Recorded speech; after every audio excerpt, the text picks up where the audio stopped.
Oke, contoh tisu basah yang juga antiseptik kan, Dettol ya. Tapi Dettol antiseptik ya, semua ada ini tisu basah, lalu dilipat, ya ini dilipat, ya udah itu, ini gunting buat lubang agar bisa kita cantol di telinga, ya.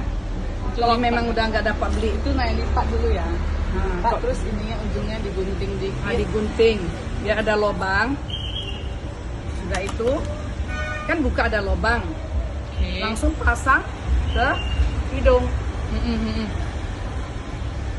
Tertutup rapat. Kalau sanksi 2 lapis. 2 lapis ya. Oke. Oke, mantap. Aduh, aneh kreatif loh.